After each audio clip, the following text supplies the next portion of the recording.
अस्सलाम वालेकुम व्यूवर्स, क्या हाल हैं। आई होप के सब अच्छे होंगे और बहुत अच्छे से अपने फैमिली मेम्बर्स का और अपने प्लांट्स का ख्याल रख रहे होंगे। तो आज हम जिस प्लांट के मुतालिक बात करेंगे वो है ये हाइबिस्कस का प्लांट। हाइबिस्कस की बहुत सी वैरायटीज़ आती हैं और इसको दो स्पीशीज़ में तकसीम किया गया है, एक हार्डी हाइबिस्कस और एक ट्रॉपिकल हाइबिस्कस। तो इसके बहुत से कलर्स मिल जाते हैं।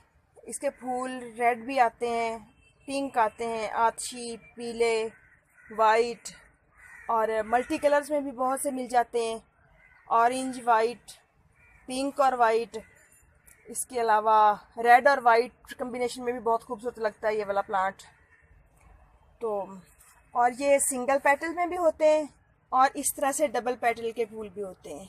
ये तो बिल्कुल जैसे गुलाब के फूल की मानी थे ना, देखें कितना खूबसूरत लग रहा है। ये देखें, तो जो सिंगल पेटल का फूल होता है उसकी अपनी ही खूबसूरती होती है, वो भी बहुत प्यारा लग रहा होता है। मेरे दूसरे प्लांट पे सिंगल पेटल्स के आते हैं लेकिन अभी उस पर फ्लावरिंग नहीं हो रही। तो ये वाला प्लांट मेरा ऐसा है कि इस पर सर्दियाँ गर्मियाँ फ्लावरिंग होती रहती है और बहुत ही खूबसूरत तरीके से ये गार्डन को प्यारी सी ग्रीनिश और ब्यूटीफुल लुक देता है। तो बात करें इसकी केयर और इसकी ग्रोइंग टिप्स वगैरह के मुतालिक, लोकेशन के मुतालिक, तो बहुत ही आसानी से ये प्लांट चल जाता है। ये आप कटिंग से भी लगा सकते हैं और नर्सरी से परचेज़ करके भी अपने गार्डन में लगा सकते हैं। इसकी कटिंग बहुत ही आसानी से चल जाती है, बस 6 इंच की कटिंग लेके तो लीव्स वगैरह उतार के तो आप इसको लगा के रखें। महीने 1.5 महीने में इसका प्लांट न्यू ग्रोथ शुरू कर देता है। और इस प्लांट को तकरीबन 5-6 घंटे की धूप ज़रूरी चाहिए होती है, क्योंकि ये फुल सन का प्लांट है और गर्मी में धूप में बहुत खुश रहता है। और पॉट्स में लगा हुआ हो तो कोशिश करें कि जैसे गर्मियों की धूप बहुत सख्त होती है, झुलसा देने वाली धूप, तो उस तरह की कंडीशन में उसको ऐसी जगह पे रखें जहाँ पे तकरीबन इसको सुबह की 4-5 घंटे की धूप मिले और बाद में इस पर शेड आ जाए। तो ये बहुत अच्छा ग्रोथ करता है, बहुत अच्छी फ्लावरिंग करता है। और इस वाले प्लांट को पानी अच्छा चाहिए होता है, यानी कि इसकी मिट्टी हर वक्त मॉइस्ट रहनी चाहिए, बहुत ज़्यादा सॉगी नहीं, बस मॉइस्ट, यानी कि गीली रहे हर वक्त इसकी मिट्टी, और बहुत ज़्यादा मिट्टी सूखने ना पाए, क्योंकि अगर इसकी मिट्टी बहुत ज़्यादा सूख जाती है तो इसके लीव्स यूँ बिल्कुल मुरझा के तो नीचे को लटक जाते हैं, जो कि इंडिकेशन होता है कि प्लांट में पानी की कमी हो रही है। और पानी की कमी से इसकी पत्तियाँ एजिस एरिया से ब्राउन होके तो गिरने लग जाती हैं, और अगर ओवर वाटरिंग हो जाए तो भी ये ऐसा ही इंडिकेट करता है कि इसकी पत्तियाँ येलो होके तो गिरने लग जाती हैं बिल्कुल। तो इसलिए बस इसकी वाटरिंग का ख़ास ख्याल रखें, ना बहुत ज़्यादा पानी दें इसको और ना ही बहुत कम। तो इनके बस नॉर्मल पानी दें कि इसकी मिट्टी हर वक्त गीली रहे, बहुत ज़्यादा सूखे ना, और ना बहुत ज़्यादा कीचड़ साइड पे जाए, जैसे कीचड़ होता है इस तरह की मिट्टी में भी ना इसको ग्रो करें, क्योंकि इसकी फिर रूट्स रॉट हो जाएंगी और ये प्लांट डेड होना शुरू हो जाएगा। और फर्टिलाइज़र इसको गोबर खाद बेस्ट है। और इसके अलावा मैं तो तकरीबन 1.5 महीने बाद इसमें फर्टिलाइज़र DAP वाला डाल देती हूँ, और सर्दियों और गर्मियों में जो 2 दफ़ा डालते हैं वो मैं इसको गोबर खाद देती हूँ, अदरवाइज़ मैं इसको DAP डाल के तो गुडाई कर देती हूँ। तो माशाल्लाह देखें मेरा प्लांट अच्छी फ्लावरिंग भी कर रहा है और पत्ते भी इसके कितने प्यारे हैं और अच्छी हेल्थ है मेरे प्लांट की। और पेस्ट वगैरह इस पे जो अटैक करते हैं वो मिली भग अटैक करती है इस पे, जो कि बहुत ज़्यादा करती है बाज़ात, और सब्ज़ तेला करता है, स्पाइडर माइट्स कर देते हैं।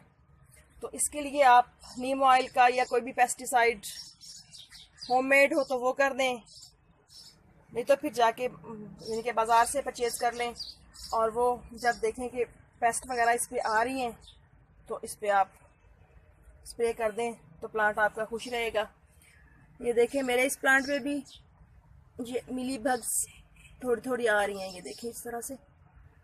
और इस प्लांट को अगर आप शावरिंग करते हैं, जैसे प्लांट को डेली पानी देते हैं, तो दिन में एक दफ़ा, जैसे अब गर्मियों का मौसम चल रहा है तो गर्मियों में डेली इसको एक दफ़ा अगर नहला देते हैं, पूरे प्लांट को पानी से शावरिंग कर देते हैं इस पर, तो ये प्लांट बहुत अच्छा चलता है।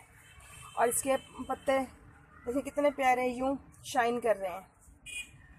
तो अगर इस पर डस्ट वगैरह ज़्यादा आती है तो इससे फिर पेस्ट का अटैक जो होता है वो बहुत ज़्यादा चांसेस बढ़ जाते हैं कि इस पर बहुत पेस्ट अटैक करती हैं। तो इसलिए इसके पत्तों को साफ़ रखने की कोशिश करनी चाहिए। डेली इस पे गर्मियों के मौसम में एक दफ़ा शावरिंग कर दें। हाँ, अलबत्ता सर्दियों के मौसम में इस पे डेली शावरिंग नहीं करनी और ना इसको डेली पानी देना है। बस जब इसकी मिट्टी हल्की हल्की कि आपको ज़्यादा सूखते हुए साइड पे नज़र आए तो इसको पानी दे दें, और हफ्ते में एक दफ़ा इसको नहला दें, शावरिंग कर दें इस पर, तो ये प्लांट बहुत अच्छा चलता है। और बस तकरीबन बहुत ज़्यादा केयर की ज़रूरत नहीं होती इसको।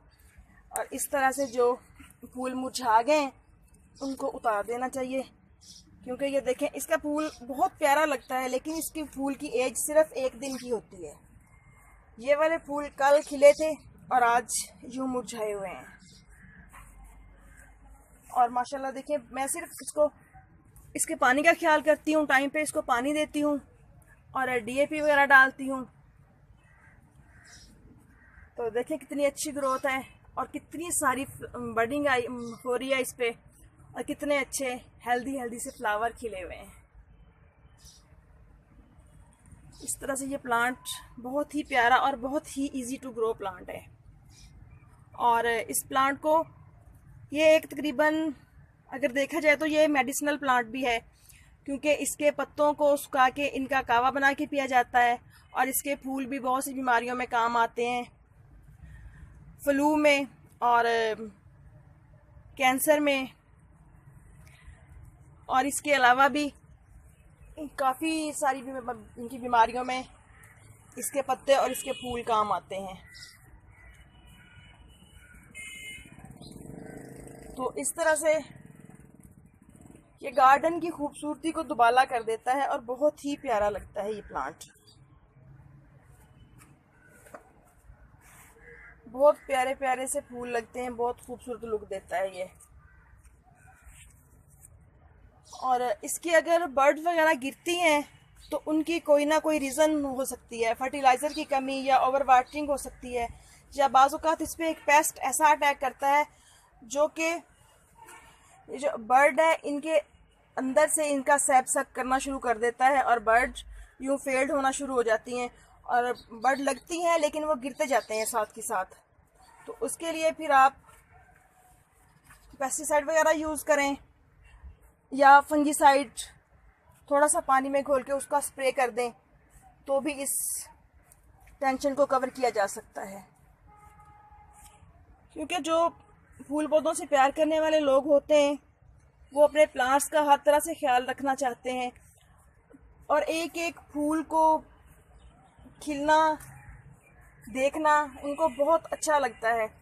जब छोटी छोटी सी बर्ड आती हैं हम उनको देखना शुरू कर देते हैं कि कब ये बड़ी होके फूल की शक्ल में हमारे सामने आएंगी, लेकिन अगर वो बर्ड फेल होना शुरू हो जाए तो गार्डनिंग करने वाले का दिल वैसे ही ख़राब होता है। तो इसलिए छोटी छोटी सी जो टिप्स होती हैं उनका ख्याल करें तो हमने अपने प्लांट्स की बहुत सी पेचीदगियों पे काबू पा सकते हैं। तो ओके फ्रेंड्स, मेरा ख्याल है कि इसके मुतालिक तमाम बातें हो गई हैं। अगर कोई कंफ्यूजन हो, कोई चीज़ रह गई हो तो आप कमेंट में पूछ सकते हैं।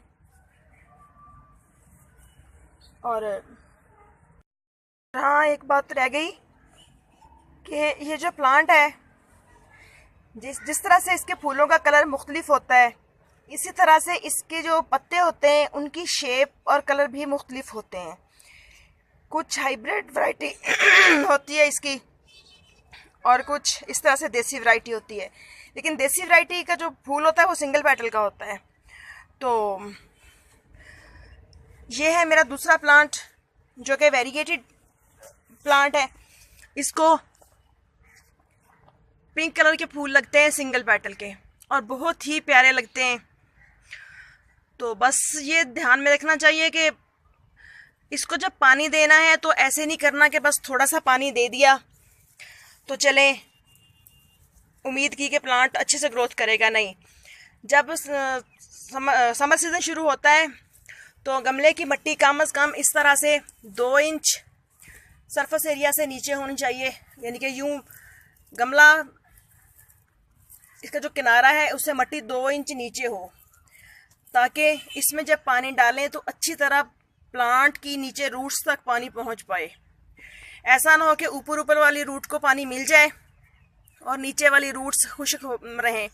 तो इस तरह से फिर आहिस्ता आहिस्ता प्लांट ख़राब होना शुरू हो जाता है और प्लांट की ग्रोथ भी इतनी अच्छी नहीं होती, तो ना इसके फ्लावर्स ज़्यादा आते हैं। तो देखिए कितने प्यारे कलर हैं इसके लीव्स के। जब सर्दी का मौसम होता है तो ये प्लांट तकरीबन ज़्यादा रेड नज़र आ रहा होता है, पिंक पिंक सा। सब्ज़ कम होता है, वाइट भी कम होता है, इसमें ज़्यादातर रेड हो जाता है सर्दी के मौसम में। तो इस तरह से चंद एक बातें, चंद एक टिप्स होती हैं जिन पे ख्याल करके हम अपने प्लांट की ग्रोथ को बेहतर बना सकते हैं। और इसके अलावा मैं आपको दिखाती हूँ कि मेरे पास, हाँ, और ये प्लांट जो है ये अपने साथ शराकत बर्दाश्त नहीं करता दूसरे प्लांट्स की, यानी कि इस एक प्लांट को एक पॉट में अकेला ही लगाना चाहिए। जिस तरह से मैंने ये लगाया हुआ है और ये वाला भी मैंने जो लगाया हुआ है ये इस तरह से कंटेनर में लगाया हुआ है, ये थर्माकोल की पैकिंग से ये सुराख वगैरह इसके बंद करके। तो इसके नीचे मैंने सीडलिंग की हुई है, ये देखें, ये ग्रीन चिल्ली की सीडलिंग है इसके नीचे, और इधर भी ये सीडलिंग है इसके नीचे। और इस तरफ ये लास्ट ईयर मैंने इसमें सीड गिराए थे, तो ये मेरा अनार का प्लांट इसमें बना था, जो कि देखें काफ़ी अच्छा चल रहा है। लेकिन इसमें चूँकि स्पेस काफ़ी खुली है तो इस तरह से मेरा प्लांट काफ़ी अच्छा चल रहा है। इसके अलावा एक प्लांट है मेरे पास, मैं आपको दिखाती हूँ। उसको भी सिंगल पेटल के फूल आते हैं। और ये देखें स्पाइडर लिली, इस तरह से इसके 2 फूल यूं खिल के मुरझा गए हैं और आई थिंक सीड पॉट बनना शुरू हो गए हैं इसमें। और इस वाले प्लांट पे ये देखें बर्ड बन रही है, तो अब इस पे सीड्स निकले, वो फ्लावरिंग होगी। तो तीसरा प्लांट मेरा ये है इस तरह से हाइबिस्कस का। इसमें भी मैंने खुद से कोई प्लांट ग्रो नहीं किए, ये बस मैं वो पिंचिंग कर करके, डेड हेडिंग कर करके प्लांट्स की, तो जो फ्लावर डालती रही तो वो नीचे से ये गुले दाऊदी और मैरीगोल्ड वगैरह निकले हुए हैं। और ये एक इसमें तुरई की बेल लगी हुई है इस तरह से, तो इस पे अभी फ्लावरिंग शुरू नहीं हुई। तो यूं बहुत ही कम केयर में बहुत खूबसूरत प्लांट हमारे घर में उग सकता है और हमारे गार्डन को खूबसूरती दे सकता है। ये देखें, ये कितनी सारी ढेरों बर्ड्स आई हुई हैं इस पे, तो बहुत अच्छे से ग्रोथ हो रही है इसकी। तो ओके फ्रेंड्स, फिर मिलेंगे नेक्स्ट वीडियो में नेक्स्ट टॉपिक के साथ। मेरे चैनल को सब्सक्राइब करना मत भूलिएगा। ओके, अल्लाह हाफिज़।